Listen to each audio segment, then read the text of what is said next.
There have been calls by some U.S. Christian leaders urging President Donald Trump to have the U.S. Department of State designate Nigeria as a country of particular concern for its ongoing incidents of anti-Christian violence. The CPC list identifies nations that either partake in or allow ongoing severe violations of religious freedom. The list has existed since 1999, but Nigeria did not appear on the list till 2020. Then it was taken off the list in 2021. Reacting to the recent calls for Nigeria's inclusion, Bishop Matthew Hassan Kuka, the Catholic Bishop of Sokoto Diocese, has urged the international community not to redesignate Nigeria as a country of particular concern over alleged religious persecution, warning that such a move could undermine ongoing efforts to foster peace and interfaith dialogue. Joining us on the show to discuss the calls by some foreign bodies calling for Nigeria's inclusion on the CPC list is Ambassador Keshi, former Nigerian diplomat. Good morning, Ambassador Keshi, and welcome to the morning show.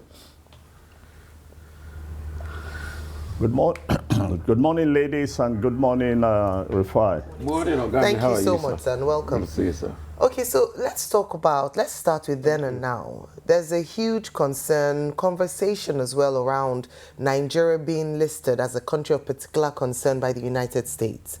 As I mentioned earlier, we were listed in 2020, but taken off in 2021. Some people are saying, like Bishop Kuka has said, it doesn't augur well for Nigeria as a nation. Then and now, the first question would be, perhaps you might want to share your position on whether Nigeria ought to be considered as such in terms of this genocide that is said against Christians.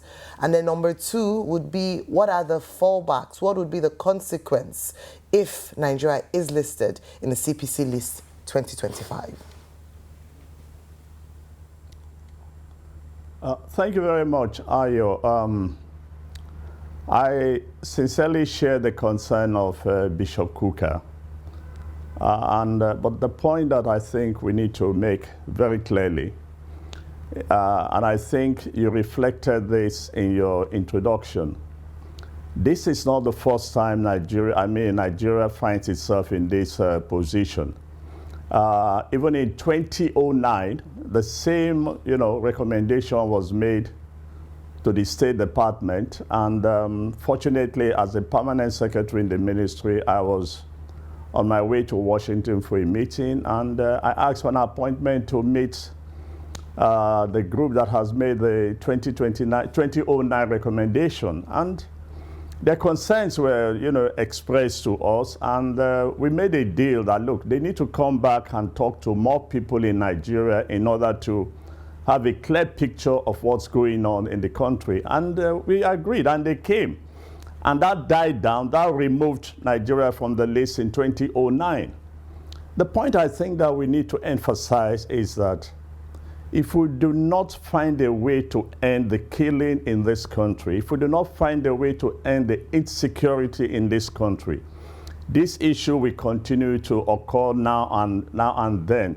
So it beholds on us as a country, and our leadership in particular, to find a way to end the insecurity in the country. If you remove the insecurity in the country, nobody is going to decide to put Nigeria on the list. The second thing is that, look, we need to be more engaging. We can't just say, believing that we live in a world of isolation. No, we do not live in a world of isolation.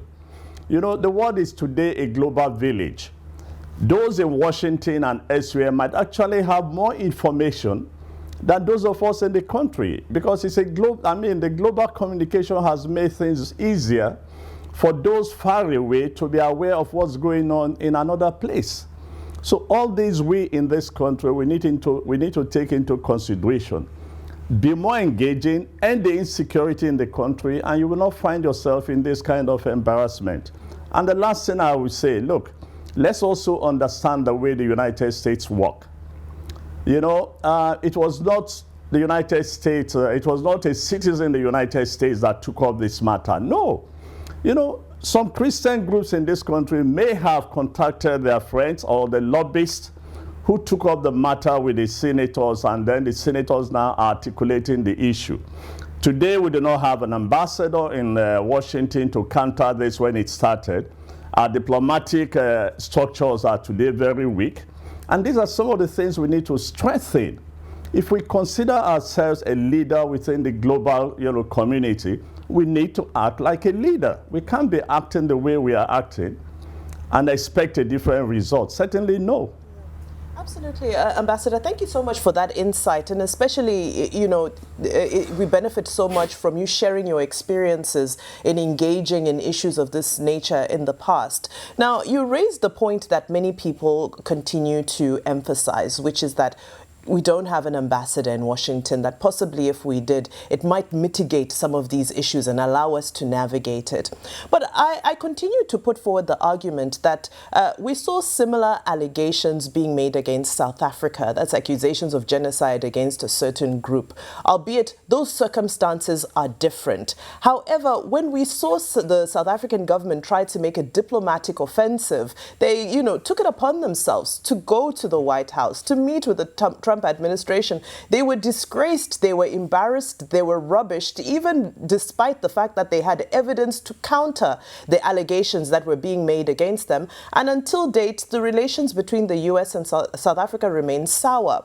So my question to you is, do you think this particular administration in the United States is even open to that type of diplomatic engagement, or is there just an agenda that needs to be pushed through no matter what? I think they are open, and if my information is correct, I believe there is a delegation. I believe there is a Nigerian delegation in Washington today, trying to engage the United States. But more importantly, look, it's not just that the South Africans went in there and then it was resolved. No, look, there's so many things that is done behind the scene, and diplomats do this job very well, talking behind the scene, getting your friends in Washington to also reach out to key members of the administration and things like that.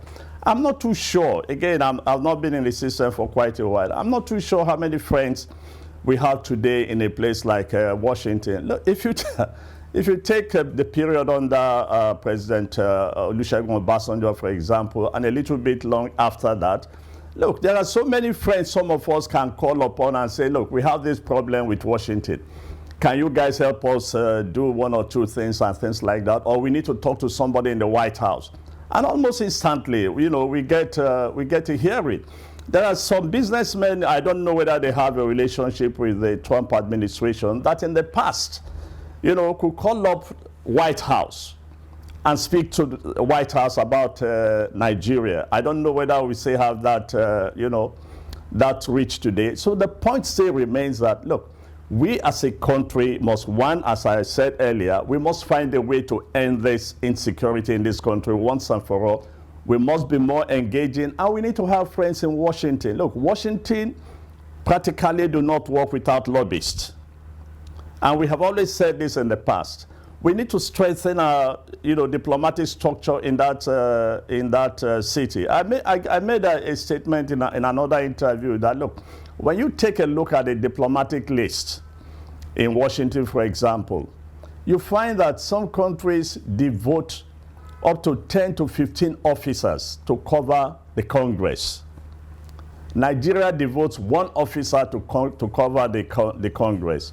And you tell, when you make a comparison between the 15 covering the Congress and one person covering the Senate and the House, honestly, who do you think will achieve more results? Of course, the country that has 15 officers attached to the Congress. Okay. So these are some of the structures for the countries that will attach importance to. The countries that, like the United States, we have to strengthen. I keep making this point. We need to strengthen the structure on the ground. Okay. The Washington embassy must be well staffed. It must have an ambassador all the time, and also Nigeria must spend a little to have lobbyists to make its case, for it. But the truth is, when you look at it, the problem is, yes, we don't have ambassadors, we don't have lobbyists, we've not done any work, but we can't deny the fact that people are being killed. people are being killed in crazy numbers. So my first question to you will be, how can we stop that killing? You see, we are talking easily here. Yes, we don't want Nigeria to be on the list of concerned nations, but we are talking easily here because our relative and close ones have not been killed. People are getting killed. Look at ISWAP now. Look at the security report coming out that ISWAP might attack some states around Kogi.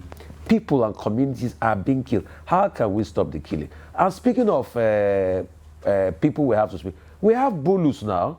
Maybe Bulus has, correct me if I'm wrong, doesn't Bulus have Nigerian heritage roots again? I think one of Bulus's son, I think they claim Nigeria now. Even Bulus himself claims Nigeria. And Bulus is Trump's in-law. He even holds a position in the Trump government. So I think we have Bulus to speak for us there now. I mean, you can correct me if I'm wrong. I don't know about Bulus' Nigerian nationality. I don't know if he has a current passport, but he has Nigerian roots. Let me put it that way. I don't either. So, but we have Bulus to speak for us. Look, Rufai, the point you made is correct. You know, look, the truth of the matter is that a lot of Nigerians are being killed. The truth of the matter is that Christians are being killed. The truth of the matter is that the government itself has not shown that capacity even to adequately deal with the matter. Take an example of the Jos incident, you know, where the president publicly, more or less, disgraced the IG when the president made an inquiry. How come you have not arrested anybody? A few days later, the Inspector General of Police, for example, said that they've arrested 26 people. As of today, nobody has heard what has happened to those 26 people. Now, if you are dealing with that, a committee in the United States, and you say to them, oh, we have arrested people, we are trying to end the insecurity, and they say to you, when was this trial, you know, when did the trial take place? And you say, oh, the trial has not started. How many months ago were people killed? How many months ago were people arrested? And how many months, why have you not taken up, I mean, why have you not, you know, put these people to trial? And this is some of the strange things about the Nigerian insecurity. We have never found the sponsors, we have never found the suppliers of arms, the suppliers of food, you just name them. And so I make the point again, we will experience this same problem if we do not find a way to end the killing. Look, over 10 years, and all the time you find the head of the military coming out to make statements like he made yesterday after the demonstration. That's not the kind of statement that he should be making. He should commit himself and his boys. They should be more concerned that, look, a nation that has been a nation that is not in a state of war, but has been going through insecurity for almost 15 years, that should bother the head of the military more, because it's beginning to look like a failure on the part of the military. Every now and then you hear of so many bandits have been killed, this has been done, and so on. And the first question is, if you've killed 120 today, you've killed 300 yesterday, and you've killed another 40 somewhere, what is the number of these bandits that the military, the Nigerian military, a very powerful institution, has not been able to take out in the last 10 to 15 years?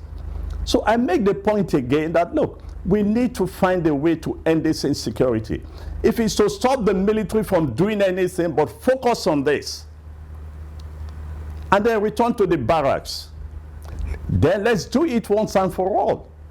Whatever it is that is holding the leadership back from taking such an action, declare war on the bandits and clear them out within the next 3 months.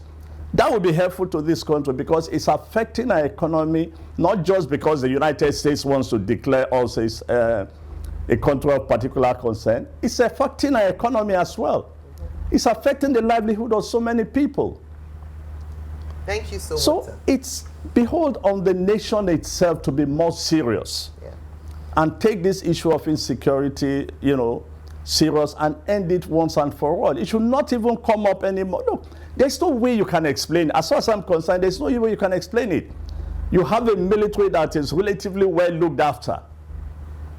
You have a military that the leadership is well paid. Yes.